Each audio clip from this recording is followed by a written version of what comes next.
सबसे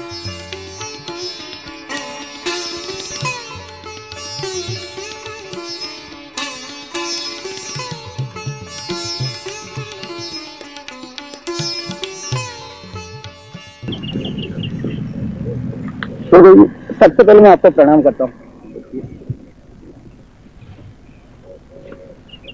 गुरुदेव जी, आज संसार भर में चारों तरफ एक भय सा वातावरण छाया हुआ है।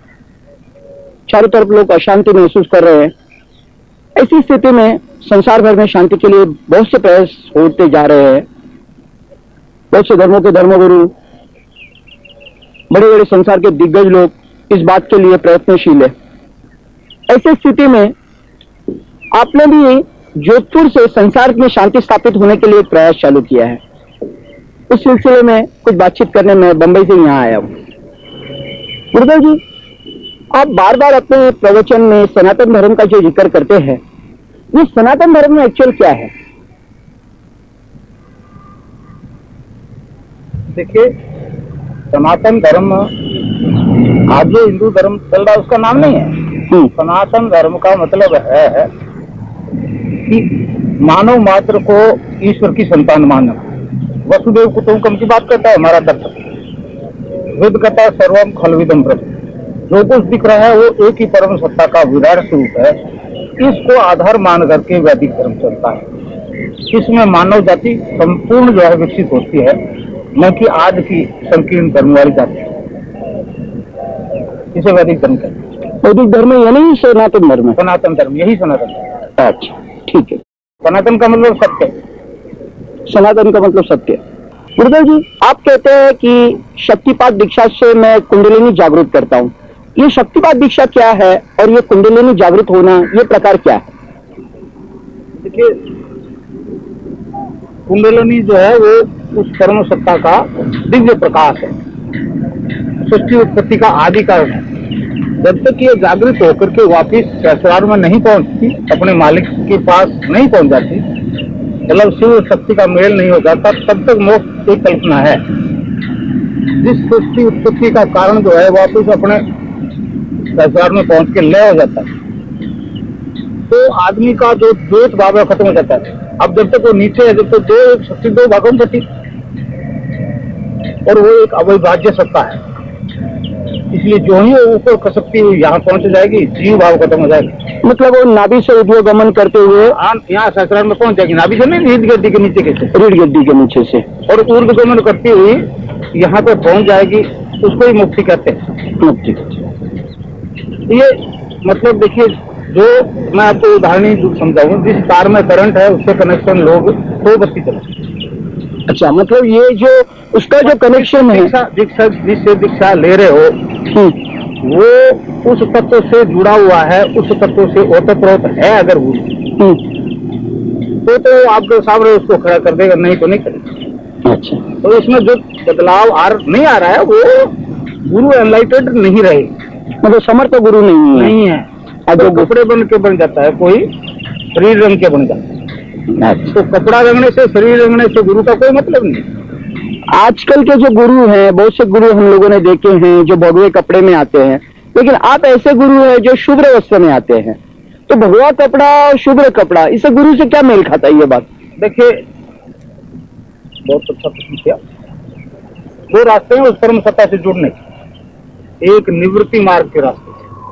मैं संसार के कर्मों से बिल्कुल निवृत्त हो गया, कपड़े रंग लिए और बैठ गया।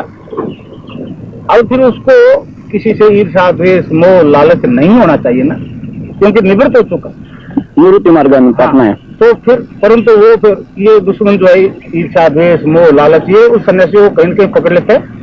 पकड़ते फिर भगवान रह जाते हैं, बाकी कुछ नहीं रहता। अच्छा, मतलब खतरनाक मार्ग है, उस पर स्लिप होने का 101% चांस। ये पूर्ति मार्ग है। कर्मों के प्रति आदमी प्रवृत्त रहता है, जो कर रहा है वो करता है, उसके साथ एक एडिशनल का नाम जप का करता है। तो इस आराधना में भोग और मोक्ष दोनों चलते हैं। उसमें मतलब स्लिप हो जाता है, चला जाता है। आदमी को कर्मातीत अवस्था में रहना है, जो कर्म अपने ऊपर सौंप दिया है उसे करते हुए अपने भगवान का नाम जप करते रहना है। बिल्कुल। और उससे और जो साधु लोग जो योग कर रहे हैं भगवा कपड़ा, वो निवृत्ति है, इस संसार से वो निवृत्त हो गए। मगर निवृत्त हो नहीं सके इन रियल सेंस, बराबर नहीं हो सके, बराबर, इसलिए मामला गड़बड़ हो गया। बराबर। कुंडलिनी जागृत होने पर मनुष्य को क्या प्राप्ति होती है?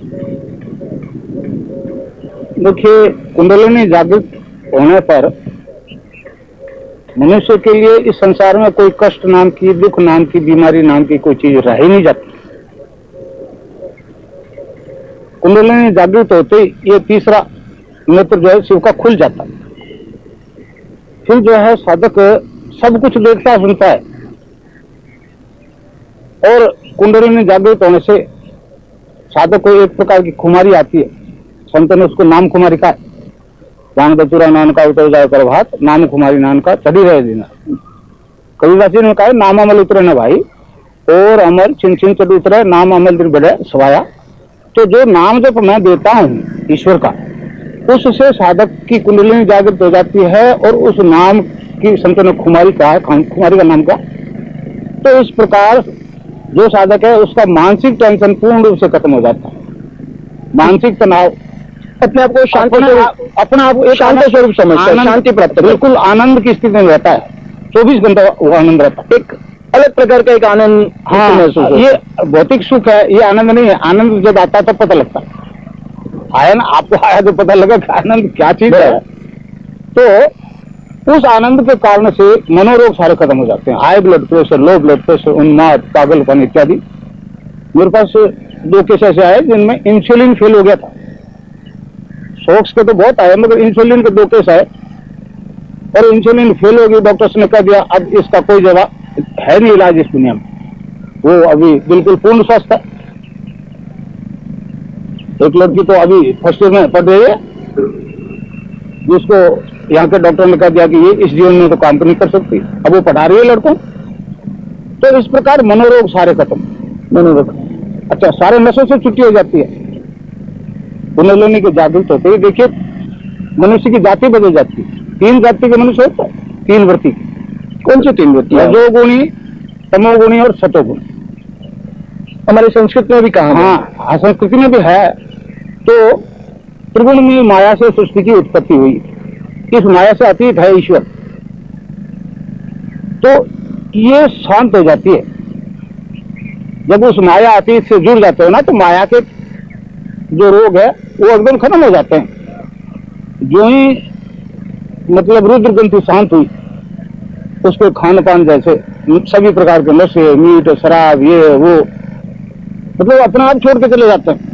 मतलब धीरे धीरे आदमी की जो धीरे नहीं, तो हाँ, ये तो विदिन वीक तामसिक वृत्ति शांत हो जाती है, तो आदमी सात्विक वृत्ति की तरह। हाँ, तो सारे नशे छूट जाते हैं, अंदर से घृणा हो जाती है। अरे ये सबसे बड़ा मतलब आदमी, हाँ, ये आज का विज्ञान बड़ा चिंतित है। और ये कैसे होता है ये बदलाव, मैं आपको बताऊं। स्वामी विवेकानंद जी ने अमेरिका में एक बड़ा अच्छा सेंटेंस बोला है। किसी अमेरिकन ने पूछ लिया कि स्वामी जी उपदेश दे रहे हो जी, आपके हमारे सौदा नहीं बैठेगा, क्योंकि आपके यहाँ तो सबसे पहली सोचता है मांसाहारी, शाकाहारी, और हम तो सारी मांसाहारी हैं। तो समझ लीजिए कि चलते जवाब दे दिया, you need not to give up the things will give you up. बराबर। तो बदलाव जो मनुष्य में आता है, ये जो इस कुंडलिनी के जागृत होने से, वो the things will give you up के हिसाब से आता है, न कि बुद्धि के प्रयास। बराबर। मतलब ये जो बदलाव होता है वो कुंडलिनी जागृत होने पर, और मतलब सभी प्रकार के नशे छूट जाते हैं, क्योंकि जो तमो गुण शांत हुआ, नशे छूट गए। नाम कुमारी के कारण से मनोरोग दोनों दूर हो गए। अब जो शारीरिक रोग होते हैं उसको वो कुंडलिनी योग द्वारा ठीक करा देती है, योग द्वारा ठीक करती है। अब ये कुंडलिनी द्वारा जो योग संचालित होता है ना, उसको महायोग कहते हैं, सिद्ध योग। इसमें सारे प्रकार के योग शामिल है। किस किस प्रकार के योग है? वो 8 योग और लय योग और ध्यान योग और कई प्रकार के योग हैं, वो इसमें है सारे के सारे शामिल। मतलब ये सब योगों का मिलान है। पूर्ण योग, महायोग, इसका संचालन कुंडलिनी शक्ति स्वयं करती है। यहाँ आकर के विज्ञान के लिए बड़ी समस्या होगी। मानव विज्ञान के लोगों को, हजारों को इंजीनियर इंजीनियर बहुत है, डॉक्टर भी है 20-30। ये ध्यान करवाया, जब करवाया और उनको योगी क्रियाएं होगी उनकी इच्छा के विपरीत। मतलब ये संचालन जो है कुंडलिनी अपना स्वयं करती है, वो साधक का शरीर, मन, प्राण, बुद्धि अपने स्वायत्त कर लेती है और फिर वो योगिक मूवमेंट सारा होता है। इसमें फिर आसन लगता है, बंद लगते हैं, योगिक मुद्राएं होती है, फिर प्राणायाम होता है, फिर साधक समाधिस्थ हो जाता है। समाधि स्थिति तक जो है साधक को कुछ नहीं करना पड़ता, तो साधक तो केवल नाम जपता है जो गुरु ने दिया, तो ध्यान करता है यहाँ बैठा, बाकी काम अपने ही आप होता है। मतलब ये क्रिया जो है कुंडलिनी जागृत होने पर अपने आप शुरू होती है। मानव का प्रयास उसको न तो रोक सकता न कर सकता। गुरुजी, अब संसार को बड़े चैलेंज के साथ में कह रहे हैं कि जो बीमारियां मेडिकल साइंस ठीक नहीं कर सकती हैं, शक्तिपात दीक्षा का ग्रहण करने के बाद में वो बीमारियां स्वतः ठीक हो रही है। सारे नशे जो लोग करते हैं वो बिना कष्ट अपने आप छूट रहे हैं, ये कैसे संभव है?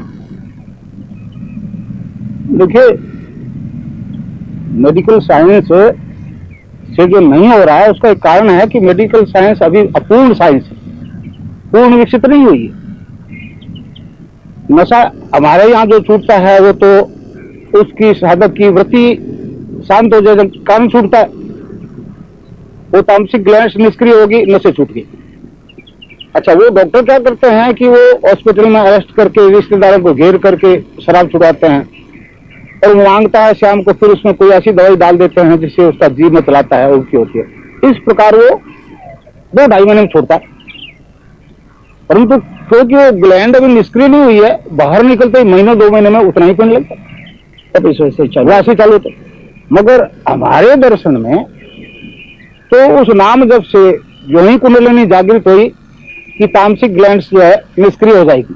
बराबर, अब निष्क्रिय हो जाएगी तो अंदर डिमांड नहीं रहेगी, उस चीज की मांग नहीं रहेगी, वो तो सप्लाई करना जरूरी नहीं। बराबर, डिमांड हो तो देना पड़ता है, नहीं दो झगड़ा होता है। बराबर है, तो हमारे यहाँ झगड़ा खत्म कर देते हैं हम अंदर ही। बराबर, मेडिकल साइंस वाले अंदर जा नहीं सकते, उनके पास ये ज्ञान नहीं, इसलिए नशा नहीं छुड़ा सकते। अब वृत्ति बदलने के कारण जो है मनुष्य पूर्ण सात्विक हो जाता है। इस शक्तिपात दीक्षा से नाम जब से जो ही कुंडलिनी जागृत हुई कि तमोगुण शांत पहले, फिर रजोगुण शांत, तो सतोगुण जो है अपने निरंतर क्रम से विकसित होता रहता है। फिर वो इतना पावरफुल हो जाता है कि उन दोनों तमोगुण और रजोगुण को फिर जीवन में उभरने नहीं, मतलब उसका जड़ से निर्मूलन, जड़ से निर्मूलन, वो फिर बीमारी आपको इस जीवन में नहीं होगी। इसी प्रकार जो नशा छूट गया है वो जीवन में आपको बदबू आने लग जाएगी, नशा की बदबू। ऐसे केसेस भी हैं, जो शराब कोई पी रहा है वहां बैठ नहीं सकते, जो 20 साल से शराब पी रहे, मतलब घृणा हो गई है। घृणा मतलब अंदर से घृणा हो गई, वो तत्व अंदर चेतन नहीं रहे जो उस गंदगी को खा रहे थे, मांग रहे थे। तो इस प्रकार वृत्ति के बदलते ही नशे छूट गए। और वो नाम का नशा, जैसे मैंने आपको बताया, हरिनाम में नशा होता है, कुमारी चलती है, नाम कुमारी होती है। वो नाम की कुमारी जो, इसको भगवान कृष्ण ने गीता में इंद्रिया अतीत अक्षय आनंद कहा है। गीता में 5 श्लोक है इसके बारे में। 5वें अध्याय में 1 श्लोक 21वां, 6ठे अध्याय में 4 है, 15वां, 21वां, 27वां, 28वां। उसमें भगवान ने बहुत विस्तार से इस आनंद के बारे में बताया। तो आज का मानव जो है वो तो भौतिक सुख को आनंद मान लेता है, आनंद कभी बदलता नहीं। आज बच्चे को किसी में आनंद आता है, बड़े को किसी में आता है, जवान को किसी में आता है, बुढ़े को किसी में आता है। आनंद बदलता जाता है, रूप। ये तो सुख बदलता है, सुख बदलता है, आनंद रूप बदलता नहीं। जब तक ये आनंद नहीं आता है तब तक आपको पता नहीं लगेगा सुख क्या है, आनंद क्या है। तो इस वो नाम जब से जो ही वो आनंद आने लगेगा, फिर मानसिक तनाव खत्म, उससे संबंधित सारी बीमारियां, high blood pressure, low blood pressure, उन्माद, पागलपन, सब ठीक हो जाता है बिना दवा के। जैसे मैंने आपको कहा, वो तो इंसुलिन फेल केस आए मेरे पास और वो आज बिल्कुल फिट है बुढ़िया। इस प्रकार ये पागलपन ठीक होता है। मनोरोग 80% बीमारियां मानसिक तनाव से, मतलब उसका जड़ से निर्मूलन से। और जो शारीरिक बीमारियां होती है उसको कुंडलिनी शक्ति योगिक क्रियाओं द्वारा ठीक करवा देती है। मतलब बाहर का योगी प्रशिक्षक नहीं बता सकता कौन सा सिस्टम कहां से रेगुलराइज होना है, वो कुंडलिनी तो सब जानती है, वो उसी सिस्टम को रेगुलराइज करती है जो बीमार है, और चंद दिनों में उस सिस्टम को बिल्कुल फिट कर देती है। क्योंकि समाधि लगने से पहले पहली शर्त है पूर्ण रोग मुक्ति। मतलब जब तक आदमी पूर्ण रोग से मुक्त नहीं होगा तब तक उसकी समाधि नहीं होगी, और समाधि के बिना फिर उस परम सत्ता के दर्शन नहीं होंगे, और उसके दर्शन के बिना मोक्ष नहीं होगी। इसलिए समाधि लगना नितांत आवश्यक है। और ये समाधि जो लगती है वो चेतन समाधि होती है। कुंडलिनी द्वारा जिस योग का संचालन होता है वो चेतन समाधि होती है, जड़ समाधि नहीं होती। चेतन समाधि होती है। मतलब चेतन समाधि यानी चेतन समाधि मतलब आदमी उस सांस खींच के ऊपर चढ़ने वाली समाधि में तो होश आवास नहीं रहता है, इसमें होश आवास, हाँ होश आवास रहता है। अगर सहस्रार में पहुंच गया, सच्चिदानंद के लोक में पहुंच गया तो भी बिल्कुल जागरूक रहता है, चेतन रहता है। अच्छा ठीक है। विश्व में धार्मिक क्रांति ही शांति स्थापित करेगी, ये आप किस आधार पर कह रहे हैं? देखिए, शांति का मतलब मनुष्य के आंतरिक चेतना से संबंध रखता है, शांति बाहर से नहीं मिलती है। इसलिए जिस वैदिक दर्शन ने जो कुंडलिनी जागरण का सिद्धांत संसार को दिया है, वो जब अंदर चेतन हो जाएगी, जागृत हो जाएगी, तब फिर अंधकार दूर हो जाएगा अंदर से। अंधकार ही तो दुख है, जड़ है। और दूसरा, ये जो भविष्य दृष्टाओं ने जो एक बात कही है, बड़ी अजीब बात कही है, अरविंद ने कही है कि संसार में एक नई क्रांति, नई चेतना, भारत का एक मतलब ग्रामीण क्षेत्र का रहने वाला गृहस्थी व्यक्ति संसार में फैला देगा। उसका नेतृत्व करेगा वो भारत का पूर्वी की तरफ से देश का। हाँ, पूर्व की तरफ से तो और बात है, मगर इसके बारे में तो पूर्व के ये पश्चिम के भविष्य दृष्टाओं ने भविष्यवाणी की है कि भारत का एक व्यक्ति जो ग्रामीण क्षेत्र का रहने वाला होगा, एक गांव का रहने वाला होगा, वो गृहस्थी होगा, वह इस धार्मिक क्रांति का नेतृत्व करेगा। अच्छा, अब नई चेतना मतलब जो चेतना आज तक आ चुकी वो दोबारा आ जाए तो नई चेतना नहीं कहलाती। इसलिए हमारे नव अवतार जो चेतना दे चुके, उससे आगे जो चेतना आएगी, 10वें अवतार से जो चेतना आएगी, उसी को नई चेतना कहा है। और वैदिक दर्शन के अनुसार 10वां अवतार जब होगा तो युग जो बदल जाएगा, सतयुग प्रारंभ हो जाएगा, सतयुग प्राप्त हो जाएगा। कहने का मतलब ये नव अवतार जो अपना कर्मिक विकास देते रहे। मानव का कर्मिक विकास अवतारवाद से होता है। तो कृष्ण तक 9वें अवतार थे, उन्होंने मतलब यहां तक माया के जगत वाला सारा विकास कर दिया। अब 10वां अवतार जो है वो सत्यचित आनंद तीनों कोषों को चेतन करेगा। वैदिक मनोविज्ञान के अनुसार 7 कोष है शरीर के, उसमें आत्मा अंतर्निहित है। अन्न, प्राण, मन, विज्ञान, सत्य, चित्त, आनंद। तो अन्न से लेकर विज्ञान तक 4 कोष मानवता में खूब चेतन हो। जब 4 चेतन हो सकते हैं, 7 में से तो 3 बाकी चेतन होने का कोई तरीका है, वो तरीका मात्र वेदांती जानता है। महर्षि अरविंद की भविष्यवाणी है कि पश्चिम को जो मानवता में विकास करना था वो कर चुका। अब जिस विकास की आवश्यकता है वो केवल वेदांत कर सकता है, केवल भारत राष्ट्र कर सकता है, और कोई नहीं कर सकता धर्म और राष्ट्र। तो अब ये क्रमिक विकास मानवता में होना है, इसलिए ये 10वें अवतार का यहाँ अवतरण हो गया इस बात की भूमि पे। वो 10वां अवतार ले चुका है, ये हमारे संत भी कहते हैं, मगर महर्षि अरविंद ने तो बहुत ही नजदीक से उसकी घोषणा कर दी। देखिए, महर्षि अरविंद को आराधना में एक वरदान मिला था। महर्षि अरविंद ने एक ही वरदान मांगा था कि अब तू इस पृथ्वी पर अवतरित हो जा, नहीं तो शांति नहीं हो। तो इस बारे में अरविंद ने कहा है, मैंने मानवता के लिए परात्पर से जितना बड़ा वरदान प्राप्त किया है, जितना ये पृथ्वी मांग सकती थी, मतलब जितना पृथ्वी को जरूरत थी उतना वरदान ले लिया। और जो आदेश मिला, जो वरदान मिला, वो क्या था कि शीघ्र ही चेतना के ऊर्ध्वलोक से एक भागवत शक्ति का अवतरण होगा, जो इस पृथ्वी पर स्थापित मृत्यु और असत्य के राज को समाप्त करके यहाँ भी ईश्वर के राज्य की स्थापना करेगी। मतलब जो आप कह रहे हैं, हाँ, वो धार्मिक क्रांति, हाँ वो हाँ इससे होगी। जो शक्ति अवतरित हो चुकी है 10वें अवतार के रूप में, नई चेतना का मतलब वही है, वही इस धार्मिक क्रांति की मतलब जब नेतृत्व करेगी, वही अवतरित शक्ति जो भारत में अवतरित हो चुकी है। गुरुदेव, आप कहते हैं कि 20वीं सदी के अंत में संसार भर में एक धार्मिक क्रांति होगी। पश्चिमी राष्ट्रों में इस धार्मिक क्रांति का क्या कारण होगा? देखिए, धार्मिक क्रांति अगर पश्चिमी राष्ट्रों में ना हो तो विश्व क्रांति का उसको नाम ही नहीं दिया जा सकता। बराबर।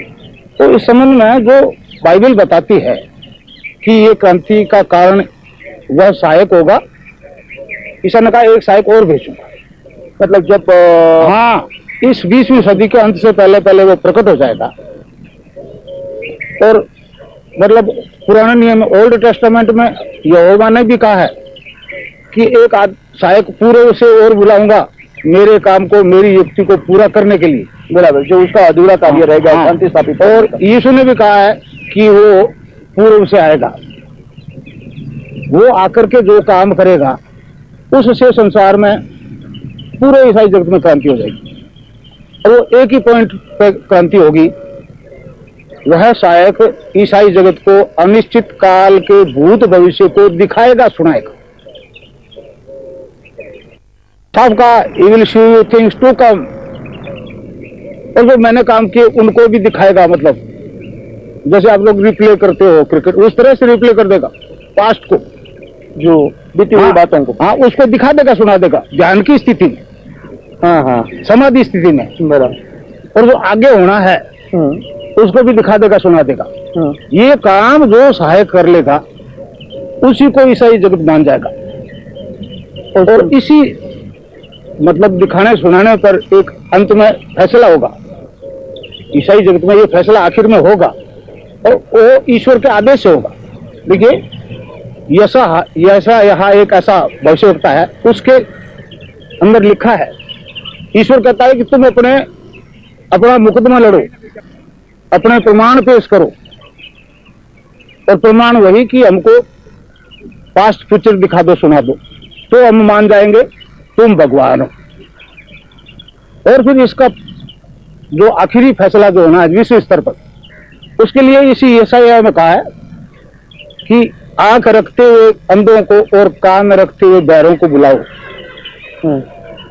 और देश देश के लोगों को बुलाओ, जाति जाति के लोगों को बुलाओ, और उनमें से कौन ये काम कर सकता है वो करके दिखाए, उसी को सत्य माना जाएगा। वही ईश्वर का मतलब। हाँ, वही से होगा। तो वो सहायक प्रकट होकर के जब ये प्रमाणित कर देगा, दिखा देगा, सुना देगा, इसके साथ ही ईसाई जगत में अपने आप क्रांति हो जाएगी। वहाँ फिर विरोधी मतलब वहाँ भी दो हिस्सों में बटे हुए लोग हैं, तो उनका दर्शन है। खैर हमको नहीं मालूम किसको स्वीकार करते हैं सहायक, किसको नहीं करते, हमारे से इसका कोई लेना देना नहीं। मगर बाइबल का सार यही है कि वो सहायक प्रकट होकर के, और वो इस सदी के 20वीं सदी के अंत से पहले पहले होगा। उसी के आधार पर मैं कहता हूँ कि ईसाई जगत में क्रांति होगी, और वो अपनी दर्शन के अनुसार क्रांति होगी। संसार भर में शांति स्थापित करने का श्री सद्गुरुदेव का ये अनोखा प्रयास हमने देखा। यदि 10-15 मिनट के ध्यान योग से मानव मात्र को शांति प्राप्त होती है और उसका कल्याण निहित है, तो क्यों नहीं ये आसान रास्ता अपनाकर हम अपना जीवन सफल बनाएं।